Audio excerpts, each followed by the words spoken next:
Hello everyone, how we doing? And welcome to another edition of the World Cup Review Show with me, Stephan from Real FC. And in today's episode, we're going to be reviewing the games from overnight and, of course, yesterday. But we're also going to be talking quite a bit today about Scotland because if you've been living under a stone for the past 6-7 weeks or so, the build-up has been immense in Scotland to today. It's our first World Cup game in 28 years, and in just over a little over 12 hours, I think, we're going to be taking on, of course, Haiti in Florida at the Hard Rock Stadium, which is traditionally used by the Miami Dolphins. However, tonight it's going to play host to one of the most important matches in Scotland's history. And yes, it is our first time at the World Cup for 28 years. The last time we were in it, I was 12 years old. You can do the maths as to what age I am now, guys. But that's how long it's been. But before we get on to Scotland, we do have to talk about last night's games. First off, we had Canada versus Bosnia-Herzegovina from Toronto. And of course, Canada had their opening ceremony as well. Now, I'll hold my hands up. I've not seen their opening ceremony yet because this may be controversial, but you guys might have a view on this as well. I think the BBC or the Beebs coverage is not as extensive as ITV's coverage or independent television's coverage if you're going back to the old days before it was called ITV. I think ITV's coverage is a lot more extensive. They show you the opening ceremony. They don't just give you a 2-minute snippet of it and then they cut away and discuss more analysis like the Beeb do. Having said that, though, the actual game itself between Canada and Bosnia-Herzegovina was actually a really good game once it warmed up. It did take a wee bit to get it going, I'd say about 20 or 30 minutes or so, but once the game got going, what a game it actually was. Bosnia took the lead through Lucic, and it stayed that way for a good, I'd say about 65, 70 minutes. But that's not for Canada being for the one to try in. They were pushing and pushing and pushing in the first half, especially. They had lots of chances, and their closest one was when the midfielder got into the box, he turned, he shot, and it went skied over the bar. But I don't know if any of you remember Kolasinac, who used to play at Arsenal, what a clearance he had in the second half for Bosnia.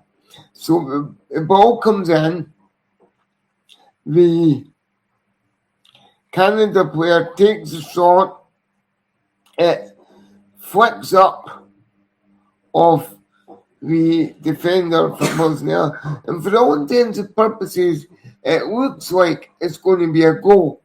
But for the best clearance you will ever see from a defender, Kolasinac stuck his foot out, hit off his foot, and hit against the crossbar and went back down. It didn't even go in the goal.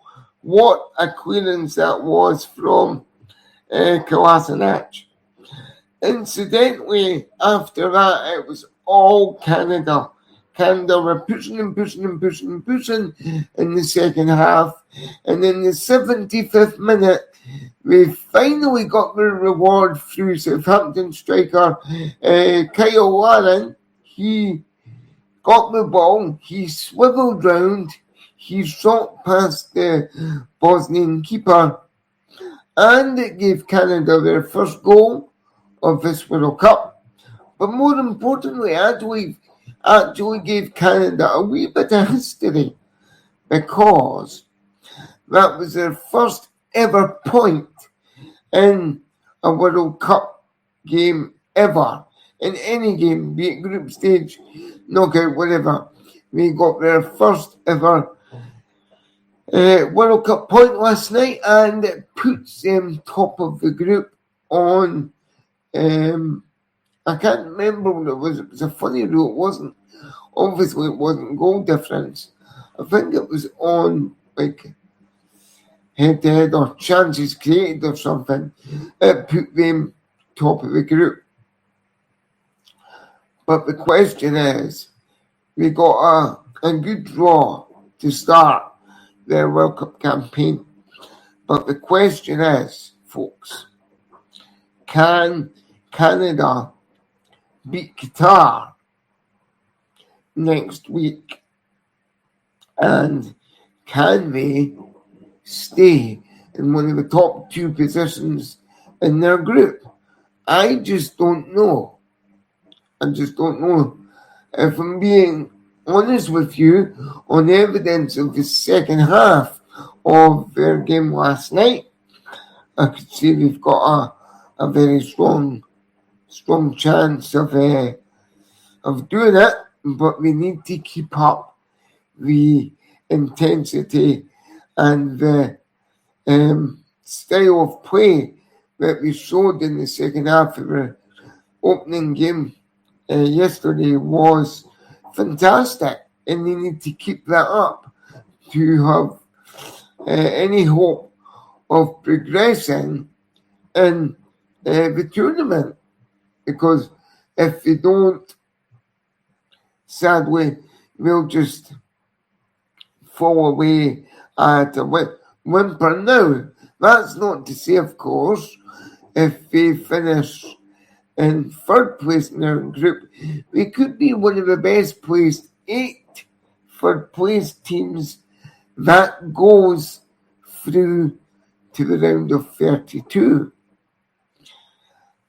But I have to say, when you have these hydration breaks as well, folks, it's really just a chance for as well as the players to take on vital fluids because of the heat and the altitude and things like that. It's also a chance for the coaches to gather their players up into a huddle and give out some, let's say, tactical advice. Now, if you saw Canada head coach Jesse Marsh at the 2 hydration breaks, you could see the passion flowing through his veins at a rate of knots.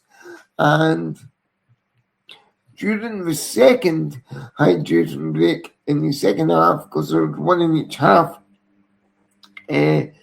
Jesse basically told his team, he's like, we've got them on the ropes now, go for the jugular. So we did. And they got the reward through Kyle Warren, and it was a really, really nice goal too. If you haven't seen it, log on to YouTube and just type in Canada Bosnia highlights. It will come up. It is a really, really nice goal.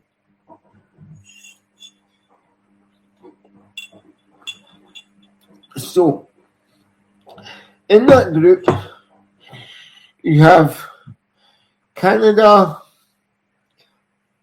Bosnia, you have Qatar, and I'm just going to check the other group, so the other teams.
Take care, guys. I'll see you very soon. Thank you for watching, and if you're new to the channel, please follow and subscribe. All the social media handles are down below. That would be much appreciated. See you later, guys.